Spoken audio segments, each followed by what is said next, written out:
জয়গুরু। উত্তরা নিরামিষ আহার চ্যানেলে আপনাদের সবাইকে জানাই স্বাগত। আজ আমি এঁচোড়ের মুড়িঘণ্টের রেসিপি নিয়ে এসেছি। আপনারা আমার সাথে থাকুন, সম্পূর্ণ ভিডিওটা দেখুন আমি কিভাবে এঁচোড়ের মুড়িঘণ্ট তৈরি করি। এঁচোড়ের মুড়িঘণ্টের জন্য এঁচোড়টাকে এইভাবে টুকরো করে কেটে নিয়েছি। এখন আমি এঁচোড়টাকে হালকা ভাপিয়ে নিচ্ছি।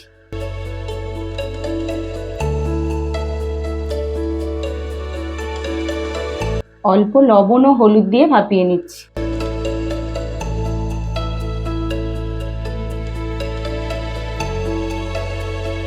এখন কিছুক্ষণ চাপা দিয়ে রাখছি যাতে এঁচোড়টা সেদ্ধ হয়ে যায়।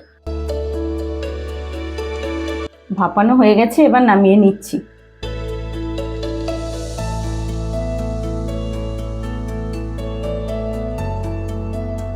এঁচোড়ের মুড়িঘণ্টের জন্য 500 গ্রাম এঁচোড়ের জন্য 100 গ্রাম বাসমতি চাল নিয়েছি। এখন আমি গাওয়া ঘি দিয়ে চালটাকে ভেজে নিচ্ছি।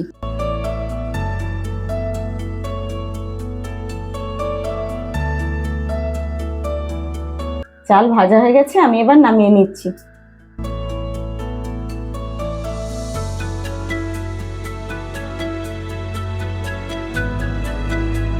এখন আমি এঁচোড়টাকে ভেজে নিচ্ছি। এঁচোড় ভাজা হয়ে গেছে, এবার নামিয়ে নিচ্ছি। কড়াই গরম হয়ে গেছে, আমি এখন ফোড়ন দিচ্ছি। 2টো তেজপাতা দিচ্ছি, শুকনো লঙ্কা, এলাচ থেঁতো করা আর দারচিনি।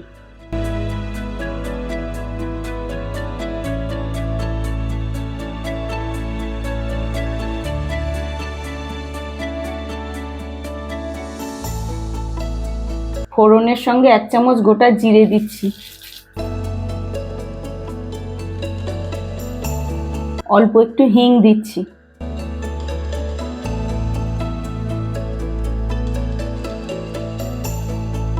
এক চামচ আদা বাটা দিচ্ছি। এরপর দিচ্ছি টমেটো কুচি।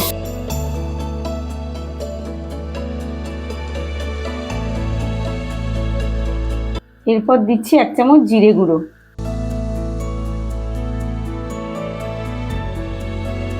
এঁচোড়ের মুড়িঘণ্টের জন্য 1 মালা নারকেল লাগবে।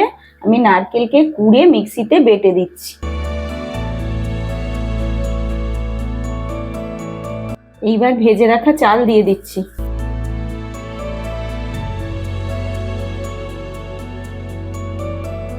চাল ও নারকেল সেদ্ধ হওয়ার জন্য পরিমাণ মতো জল দিয়ে দিচ্ছি। ঢাকা দিয়ে কিছুক্ষণ রান্না করে নিচ্ছি। এরপর ভাজা এঁচোড়টা দিয়ে দিচ্ছি।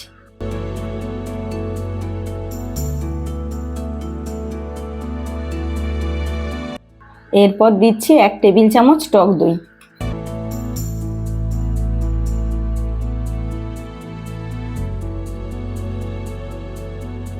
এরপর দিচ্ছি অল্প কাঁচা লঙ্কা কুচি।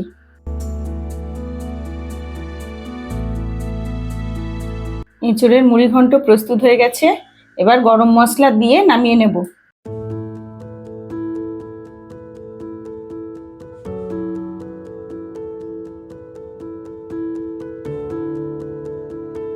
আমার এঁচোড়ের মুড়িঘণ্টর প্রস্তুত প্রণালী কেমন হয়েছে অবশ্যই কমেন্ট করে জানাবেন।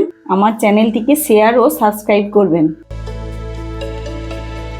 সুস্থ থাকবেন, আনন্দে থাকবেন। জয় গুরু।